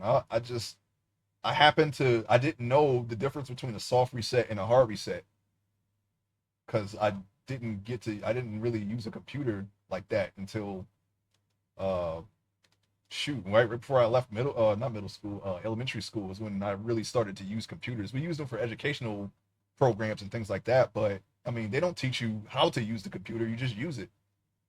They say click on the program and then do the educational program that they had, whatever it was. All right, you don't know like shortcuts or how the computer works. But yeah, the first time I tried to do it, I held the reset button too long and started the game over. And I'm like, okay, well, what am I supposed to do if that didn't work? But then one time I just tapped it and it worked. I was like, oh, I have to reset it a certain way. That's crazy. So yeah, it was very interesting and frustrating, but interesting. And that's after you have to figure first you have to figure out how to beat Mojo. First of all, it's like that's not even the half of it. Every time you progress in a level, all the enemies do significantly more damage than the last level. So getting hit in Mojo's level, it's like you're getting like a third of your life lost. So you have to get to Mojo without getting hit, mostly. If you walk by a TV screen, the wrong TV screen, Mojo appears on it and it blows up, and that takes a lot of damage from you. Okay, you got pits, you got fireballs that stay on the ground and burn that you have to avoid. It's really crazy. They do not care about anything. And then you got to make it to Mojo, who takes zero damage from every direction except at the base of his tail. Like you have to jump over him, which is hard to do because he's really big. Even with you literally have to double jump over him in order to make it over him. And he has the tail, he has the laser. If you hit him in the front, he just laughs. So what you have to do is you have to hit him to make him laugh because if you don't, if you just try to jump over him, he'll turn around and hit you. So you have to hit him in his stomach, he'll laugh, and then you jump over him while he's laughing, duck, and hit his little control box at the base of his tail. Because if you just jump over him, he'll attack you with his tail, and his tail has this big spike that comes out of it and just jams you in the face, and it will hurt a lot, and it shoots lasers. So you have to do that and then figure out how to reset the computer, and you're on a time limit. It's ridiculous. A lot of those Marvel games were kind of hard. I think the Spider-Man versus the Kingpin was one big time limit, and every time you lost your life, you don't get lives. It's you just lose more time because you have to spend time breaking out of jail. And if you don't get health power ups, you can go back to Peter Parker's apartment and heal up there, but time speeds up very fast. You have to fight the Sinister Six in that game, and each Sinister Six, like basically Spider-Man or Kingpin put a bomb somewhere in New York, and then got on the news and told New York that Spider-Man put a bomb somewhere in New York, and he's gonna put a $10,000 reward out to anybody who can catch Spider-Man. No, it doesn't have an overhead map. It's linear levels, and so Spider-Man has to figure out how to find and stop the bomb. Luckily, Kingpin sends the Sinister Six after Spider-Man, and they all have a key. They all were entrusted with a key that will disable the bomb. And that's another game that makes you play on the hardest difficulty in order to beat it. By the way, and when you play it on the hardest difficulty, um, Venom it will come out of nowhere and fight you regardless of who you're fighting on that level. Say like if you're fighting Dr. Octopus, Venom will come out. Now you got to fight Venom and then Dr. Octopus. And it's another one of those progressively harder things to the point where Venom will start coming out while you're fighting another boss. So now you got to fight two bosses. You got to go to the top of the buildings in one level. All the like as you go on, more and more citizens try to stop you because they think that you planted a bomb. Because I mean, Kingpin is such a trustworthy source. And then when you make it to the top, you have to fight Hobgoblin, and then Venom comes out, and you have to fight him and Hobgoblin. It's very, very frustrating. That's probably like I think that's not even like the pinnacle of the difficulty either. I don't know who hurt them, but they tried. They really try to get you. So not only do you have to beat all all of the Sinister Six without dying, but when you make it to the last level, which is the Kingpin's lair or whatever the heck, I don't know. The bomb is in that level. You have all six keys. You go into the area where the bomb is, and you get jumped by the entirety of the Sinister Six. All six, seven, seven. I think you count Venom, because I don't think Venom is a part of the Sinister Six. I think it's what is it? It's Doctor Octopus, Lizard, Hobgoblin, Sandman, Electro, and yeah, Venom is the sixth one, I guess.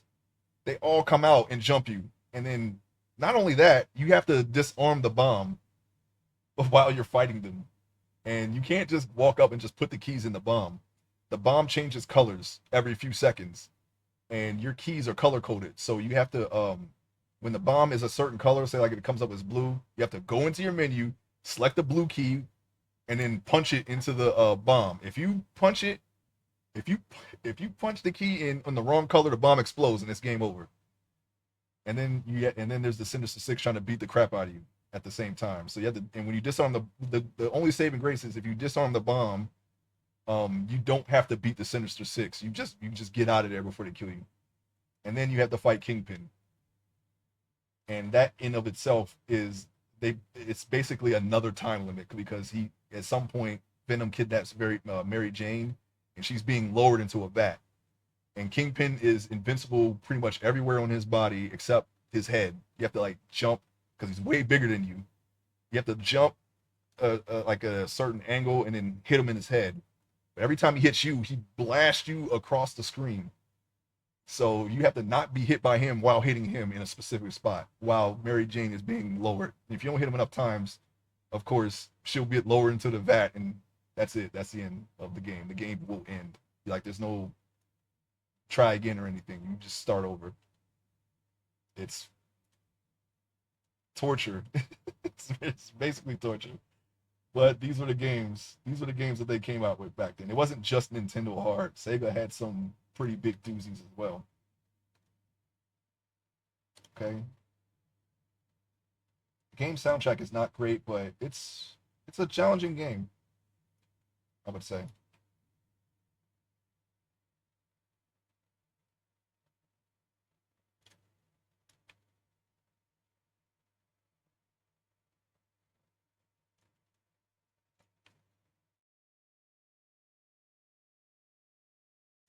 It's ridiculous. I was gonna name a totally different six. Oh, yeah, I think at the time, if those were the Sinister Six. I don't remember Venom being on the Sinister Six though.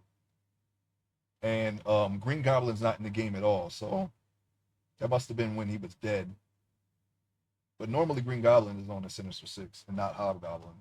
You know that, and that's funny. It's kind of funny.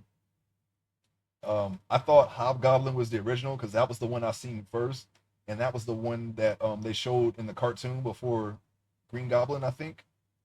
So I thought Green Goblin was a ripoff of Hobgoblin for a while, and I guess that would be sacrilege, right, to a Spider-Man fan that knew better. But yeah, I was like, oh, okay, so I guess Green Goblin is actually the original, the arch nemesis. But for a while, I thought it was Hobgoblin. And plus, I liked Hobgoblin's color scheme better than Green Goblin's. But yeah, Hobgoblin was even in the intro. Yeah, I was like, yeah, that's the. I was like, who is this rip off Green Goblin? I was like, man, Hobgoblin's way better than this guy. I was like, no, no, it's not. That's not the way it goes. It's the other way around. Hobgoblin is the rip off, okay, and Green Goblin is the original, and he's the one who made all the stuff. He's the more dangerous one. I don't even think Hobgoblin took the Goblin Serum, but I don't. I'm not a big Spider-Man buff. I just basically through watching the show. I have very few Spider-Man comics. Basically through watching the show and playing some of the video games is where a lot of my Spider-Man knowledge came from back in the day. I didn't know anything about Gwen Stacy because they didn't. I don't even think they put her in the cartoon, to be honest. I always thought it was Mary Jane first, but no, it's Gwen Stacy first, and then the whole thing with that. So the cartoon kind of was not accurate in that sense, even though they did eventually have Green Goblin in there. But yeah, just a little bit of how I got to Spider-Man and how I viewed it as a kid. I didn't know much about it overall, but I still considered myself a Spider-Man fan. It just wasn't super knowledgeable, which I guess is fine. I'm just glad I never met anybody that was a big snob about it. I think when Stacy showed up during Madam Web, yeah, I remember that whole thing. Um, and I'm willing to bet that's where many people know Madam Web from. I don't know what became in the movie, but I heard it was a flop. And it's also very surprising that they decided to make a Madam Web movie. I think they were just trying to find the next big IP, and they're just throwing things at the wall at this point because they used all of the big heroes of that Marvel had. That's my best guess of why they're just trying to bring all of these obscure characters to the forefront now.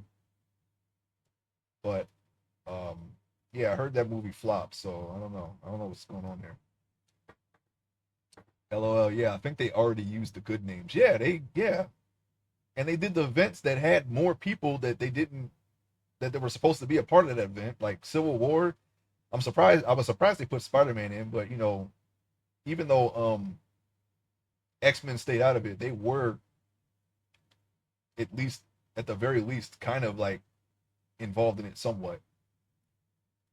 At least the fact that they showed up like, no, we're staying out of it. I mean, X-Men were around for some of those events. The whole Thanos thing, I'm pretty sure the X-Men were a part of that too. But the space stuff in Marvel is where I kind of falter as far as what happens because they used so little of it, and I know even less. So I don't know. I'm not really too keen on the space stuff for Marvel.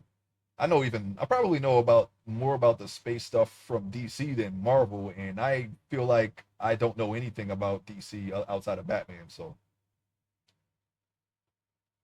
like I know all the Green Lantern stuff. That's all space stuff, and then you got the whole Parallax thing and Brainiac and Apocalypse. Like that's already more than what I know for Marvel, just by default. I got interest. I got introduced to Guardians of the Galaxy through the movies. That was not. I mean, I heard of them. I didn't know anything about them. And I still don't. Other than the fact that they're probably not portrayed how they were before the movies anymore. They're probably whatever iteration of the Guardians of the Galaxy, whatever they are now, is probably more like the movies than all the Adam Warlock is another character that I know of that they didn't use at all in the movies. But that's like more space stuff, so I don't know. I just know the name, and I know that he was in the Infinity Gauntlet series and they never used him, so I don't know.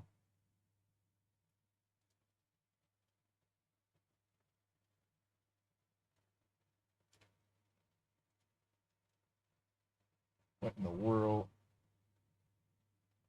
Okay, we need to really flesh out the bottom there. I'm just trying to keep the shape going as I'm doing it, but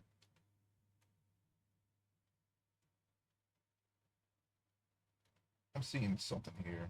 When I zoom out, I see there's a little bit of clipping. But when I zoom in, there's no clipping. What if I just take this and just pull it out just a little bit? I don't know why it does that, but as long as I can't see it while I'm up close, I guess it's fine. Yeah, I gotta really work on the soles here. But um, yeah, I just wanted to try to stick to my schedule here. I know I got a little into a little bit of a tangent there, but we worked on the boots a little bit more. I don't know. I'm kind of mulling over the idea of just not trying to make the soles like super duper accurate. I'm gonna keep working on it. When I come back on Monday, I'm gonna try to make it a little more closer to uh, how the boots look here. They're a little bit, they're a little very rough pattern here, but I think it's a good starting point. All I really need to do is just raise the grooves up a little bit, and I'm gonna have to add the notches in on the sides here. But the overall shape is still there.